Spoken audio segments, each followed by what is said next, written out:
সবাইকে অনেক শুভেচ্ছা আর ভালোবাসা জানিয়ে আজকে দেখো তোমাদের জন্য এই ছবিটা নিয়ে আসলাম। স্বাধীনতা দিবসের উপরই একটা ছবিটা কেমন করে আঁকছি ভিডিওটা মন দিয়ে প্রথম থেকে শেষ পর্যন্ত দেখার জন্য অনুরোধ রইল।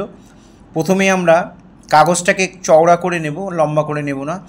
প্রথমে আমরা একটা পায়রা আঁকছি, পায়রার মাথাটা আঁকলাম, পেটটা আঁকলাম, পিঠের পাখনাটা আঁকলাম। পাখনার এখানে ডবল লাইন আছে, এখানে একটা পাখনা, আরেকটা পাখনাও এঁকে দিলাম। এবার লেজটাকে এঁকে এর মুখে একটা পতাকা ধরে আছে, পতাকাটা আঁকছি। পতাকাটা একটু ব্যান্ড করে করছি। কেমন করে করছি খুব মন দিয়ে দেখো, তাহলে তোমরা অনায়াসে করতে পারবে। এইভাবে এখানে আরেকটা পাখি দেব, আরেকটা পায়রা দেব, পাখি বলতে পায়রা, সেইটাও আমরা এখানে এঁকে দিলাম। এখানে পিঠের পাখনা দুটো এঁকে দিলাম। প্রথমে মাথাটা এঁকে নিয়েছি, আর পতাকার এই মাথা ও মাথা ধরে আছে। সুতরাং আমি যেইভাবে যার পরে যেই ড্রয়িংটা করছি তোমরা যদি ঠিক সেইভাবে করো তাহলে অনায়াসেই তোমরা করে ফেলতে পারবে। দুটো পাখনার লেজের এই ভাঁজটা একই রকম হবে, তাই মুছে একটু ঠিকঠাক করে দিলাম। এখানে দুটো পা দিয়ে দিলাম, এখানেও দুটো পা দিয়ে দিলাম। এবার এই পতাকার এই মাঝের অংশটা আমরা এঁকে দিচ্ছি। দুপাশে দুটো দাগ টেনে দিলাম। এই পতাকার 3টে ভাগ আমরা সুন্দর করে দিচ্ছি। যারা ফার্স্ট টাইম আমার ভিডিও দেখছেন তাদের কাছে বিশেষ করে অনুরোধ যে আমার চ্যানেলটা সাবস্ক্রাইব করবেন, ভালো লাগলে লাইক কমেন্ট করবেন, আর বেল আইকনটা প্রেস করে রাখবেন, তাহলে ভিডিও পাঠানোর সাথে সাথে নোটিফিকেশান আপনাদের কাছে পৌঁছিয়ে যাবে। আর যারা ফেসবুকে দেখছেন ফার্স্ট টাইম তাদের কাছে অনুরোধ যে আমারকে ফলো করবেন, ভালো লাগলে লাইক কমেন্ট করবেন।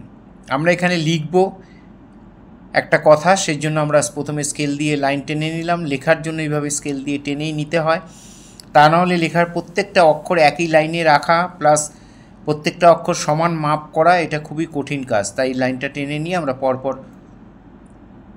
আঁকছি। এখানে আই লাভ মাই ইন্ডিয়া লিখব। কেমন করে লিখছি খুব মন দিয়ে তোমরা ভিডিওটা দেখো, তাহলে অনায়াসেই করতে পারবে। অবশ্যই তোমরা বাড়িতে দেখে করবে। যদি তোমরা প্রতিনিয়ত যে আমি ভিডিওগুলো পাঠাচ্ছি সেই ভিডিওগুলি মন দিয়ে দেখো, তাহলে তোমরা অনায়াসেই তোমরা আঁকা শিখে যাবে। এখানে ইন্ডিয়া কথাটা লিখছি, ডবল লাইনে কেমন করে লিখতে হয় সেটা এখানে দেখিয়ে দিলাম। এইভাবে তোমরা বাড়িতে দেখে করবে। এটাকেও লিখলাম, এ আমাদের লেখা হয়ে গেল। এবার আমরা টোটাল লেখাটার উপর আমি মার্কার দিয়ে বর্ডার করেছি। তোমরা মার্কার বা স্কেচ পেন দিয়ে বর্ডার করে নেবে। বর্ডার করেছি, দেখতেও ভালো লাগবে লেখাটা, আর রং করতেও আমাদের সুবিধা হবে, তাই আমি মার্কার দিয়ে বর্ডার করে নিচ্ছি।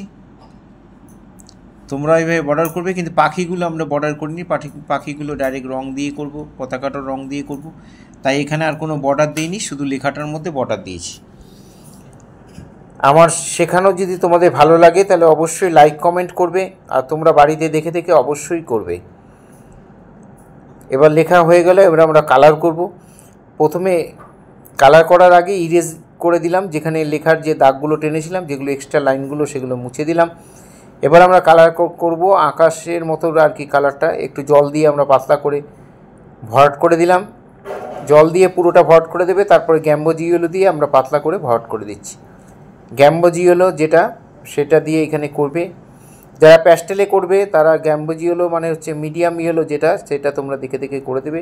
এবার আমরা ডিপ ইয়েলো করছি, সেটার জন্য ওই গ্যাম্বোজি ইয়েলোর সঙ্গে একটু সামান্য স্কারলেট মিশিয়েছি। আমাদের এই ডিপ ইয়েলোটা এসে গেছে।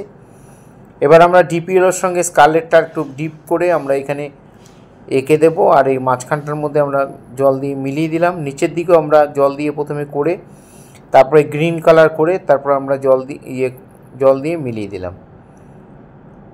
এই হয়ে গেল ব্যাকগ্রাউন্ডের রঙটা। এখানে একটু লালটা ডিপ করে দিলাম এবং রঙটাকে ভালো করে টেনে সমান করে মিলিয়ে দিচ্ছি। খুব সহজ জিনিস, খুব মন দিয়ে দেখলে তোমরা অনায়াসেই করতে পারবে। এবার আমরা পতাকার কালারটা করব অরেঞ্জ কালারটা এই কোণার থেকে দিয়ে দিলাম। দিয়ে একটা তুলি দিয়ে দেবে, আর একটা তুলি দিয়ে জল দিয়ে হালকা করে, জল কম নেবে, নিয়ে সুন্দর করে সমান করে ভরাট করে দেবে। ঠিক এই পাশেও তাই, এর ভেতর থেকে ডিপ লাইট হবে। এ পাশেও দিয়ে আরেকটা একটু জল দিয়ে আমরা মিলিয়ে দিলাম। এখানে ডান দিক থেকে আলো পড়ছে, তাই বাঁদিকে আমরা রঙটা দিয়ে ডান দিকে একটু এইভাবে মিলিয়ে দিলাম। এখানে ওই তুলিতে একটু স্কারলেটটা একটু ডিপ করে ভেতর থেকে শেডটা দিয়ে দিলাম, তাহলে আরও একটু বেশি দেখতে ভালো লাগবে এবং আলো ছায়াটা ভালো করে পরিষ্কার করে বোঝা যাবে। এখানে পতাকার নিচের অংশ আমরা জানি গ্রিন হয়, গ্রিনটা কেমন করে করছি দেখো, আমি স্যাপ গ্রিন আর ডিপ গ্রিন মিশিয়ে এই কালারটা পেয়েছি। এভাবে 50% দিয়ে বাকিটা জল দিয়ে সুন্দর করে মিলিয়ে দেবে। আর দুপাশের যে কালার রয়েছে পতাকার সেখানেও আমরা একটু ডিপ করে, এখানে কালারটা একটু ডিপ করে দিচ্ছি, মানে ডিপ গ্রিনটা ভিরিডিয়ান হিউ যেটা সেটা একটু বেশি নিয়ে স্যাপ গ্রিনটা কম নিয়ে একটু এভাবে করে আমরা জল দিয়ে মিলিয়ে দিলাম দুটো ফিগার। আর এবার দুটো পতাকাটা আমাদের দুটো অংশই আমাদের রং করা হয়ে গেল। এখানে যেইটা ফোল্ড হয়ে রয়েছে সেই জায়গাটার মধ্যে আমরা ওই অরেঞ্জ কালারের সঙ্গে একটু ক্রিমসন মিশিয়ে একটু ডিপ করে দেবে, দিয়ে এই পোর্শনটা সুন্দর করে মিলিয়ে দেবে, ভরাট করে দেবে। এই হয়ে গেল পতাকার উপরে রংটা।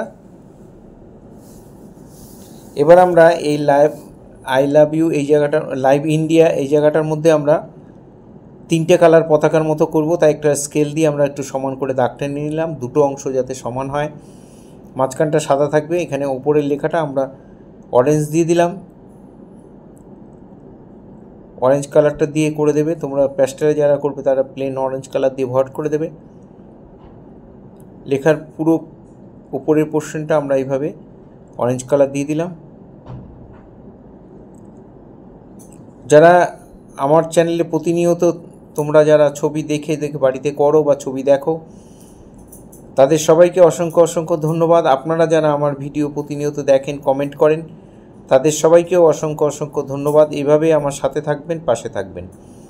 এখানে নিচের যে ইন্ডিয়ার নিচের অংশটা সেখানে আমরা গ্রিন দিয়ে দিয়েছি, আর হালকা করে একদম জল করে, মানে রং থাকবেই না এরকমভাবে কোবাল্ট ব্লু দিয়ে আমরা এই পাখির গায়ে হালকা হালকা করে শেড দিয়ে দিচ্ছি। হালকা হালকা করে শেড দিয়ে তারপরে তুলিটা ধুয়ে নেবে, ধুয়ে নিয়ে ওই তাই কোবাল্ট ব্লু যে কালারটা সেটা দিয়ে একটুখানি সরু তুলি দিয়ে আমরা এই পাখনার দাগগুলো সুন্দর করে, পাখিটা একটা বর্ডারের মতো টেনে দেবো, আর পাখনার দাগগুলোকে আমরা সমান করে টেনে মানে দেখিয়ে দেবো। এভাবে এই পাখিটাও তো তাই, আমরা পাখনার দাগগুলোকে আমরা ভাঁজগুলো দিয়ে দিচ্ছি। এখানে ঠোঁটের মধ্যে আমরা উপরের ঠোঁটের অংশটা আমরা অরেঞ্জ করে দিলাম, আর নিচের দিকে একটু ক্রিমসন মিশিয়ে একটু ডিপ করে দিলাম। দুটো পাখির ঠোঁটের রঙ একই হবে, ওইভাবে করে দেবে। আর একটু ব্রাউন দিয়ে পায়ের পাগুলো করে দিলাম, ব্ল্যাক দিয়ে চোখ করে দিচ্ছি। এই হয়ে গেল। এবার আমরা চক্রটাকে আঁকবো নীল দিয়ে। আমি মার্কার পেন দিয়ে করেছি, তোমরা স্কেচ পেন দিয়ে বা তুলি দিয়েও করতে পারো। এইভাবে 24টা দাগ থাকে, যতগুলো সম্ভব দেবে। এখানেও আমরা একটু নীল দিয়ে হালকা করে শেড দিয়ে দিলাম। আবার সবাইকে অসংখ্য ধন্যবাদ জানিয়ে, সবাইকে অনেক শুভেচ্ছা ভালোবাসা জানিয়ে আজকে এখানে শেষ করলাম। সবাই ভালো থেকো, এইভাবে সাথে থেকো।